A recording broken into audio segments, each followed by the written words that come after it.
Hey, today we're going to be looking at this Kohler Courage 23 horsepower. It's a SV720-0010 is the specific model number of it. And this is on a Exmark walk behind 60-inch with a 60-inch deck on it. And the complaint for this guy here was that it wasn't starting for a while. He's had some problems with starting. And this is 2025, summer of 2025. I got to looking at the battery and ultimately replacing it. But that battery date was 2023, and so it was probably bad. A lot of times with these things, you're gonna get a situation where it's not spinning that motor fast enough. You know, you might have spark, you might be getting fuel, but and then when you check compression, and I mean, you can do leak down test. Even with a leak down test, it could tell you it's good and stuff, but unless you know how to do a really good accurate compression test, dynamic one where you put the hose on there, the gauge, and it tells you what the compression should be. You know, the best way to do the compression checking is with a leak down test. But if you do the leak down test, you don't know necessarily that that engine's spinning fast enough to get the kind of momentum you need and get that compression up fast and the rotation fast enough to get the thing going.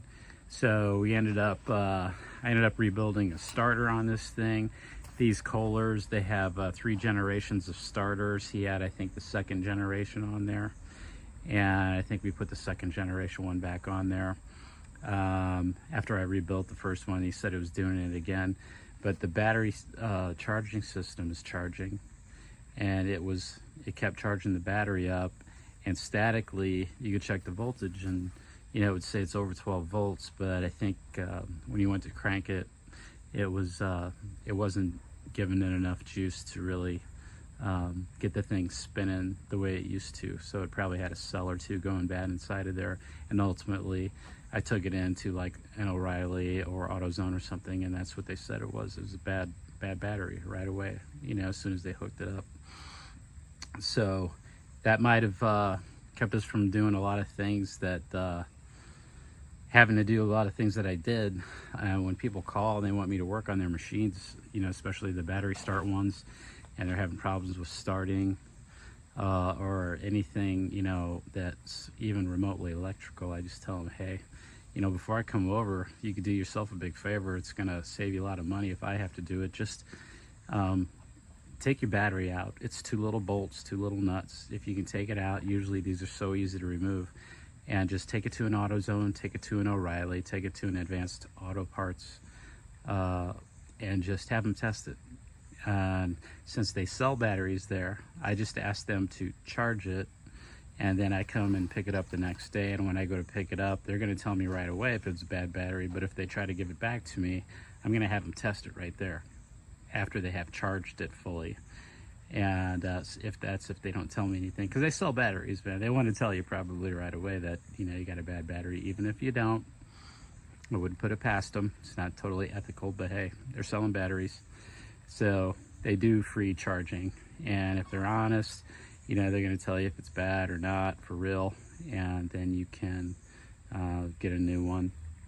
So anyways, now we got issues with this Kohler 23 horsepower here, where since we got the new starter on there, and I put new coils on the thing, I got a new carburetor for it. Really, the only thing with the new carburetor is because the backfire solenoid, the anti-backfire solenoid failed, and I cut it off a couple of years ago.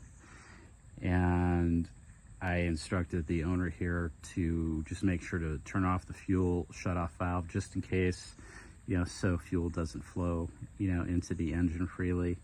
And I was thinking that, you know, with that fuel solenoid anti-backfire nipple cut off, and you can just cut that thing off, and you don't have to worry about it working or not. The fuel's going to flow to the carburetor, flow pool, all the time, if it's gravity fed or if the engine's cranking, if it's a pulse pump, fuel pump. Now, we got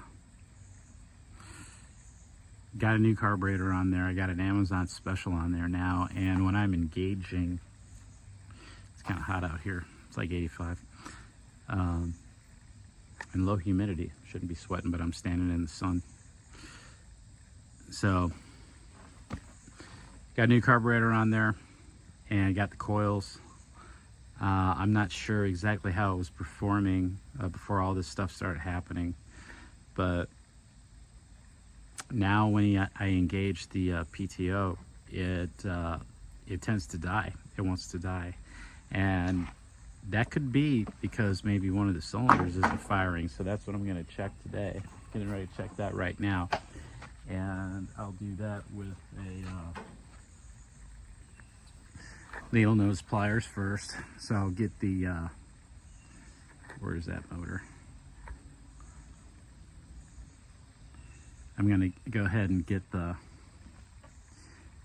spark plugs just barely on there so that it'll run, and I'm going to pull one off at a time to see if it dies.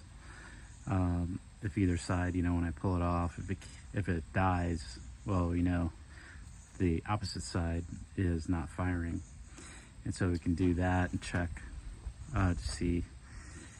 And that's kind of a symptom of, you know, lack of power. Like when you engage the PTO and turn the blades on, it wants to die, and then it kind of comes back up, because this will cut grass and it'll run just fine on one cylinder, but you just don't have that power like you used to.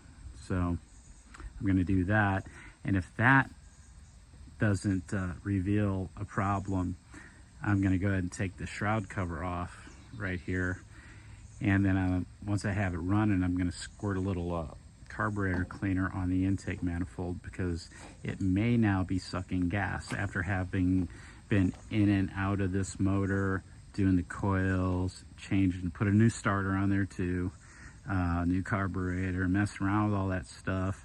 I took one of the baffles off of the jugs off the cylinders and cleaned out all the debris on the left side cylinder. So, you know, that manifold might have got bumped. And if it is, it's not as airtight as it used to be. It needs to be totally airtight. So once I get it running, I'm gonna spray the manifold right where it connects to the block and all across the top of it. I'll show you what I do there, just to see if it's sucking any air, because when you hit that PTO button to turn the blades on, it wants to die. Sometimes it does. Sometimes it'll pick itself back up and continue to run. But so that's what I'm going to do. Get it running here. Pull the plugs. If nothing shows bad there,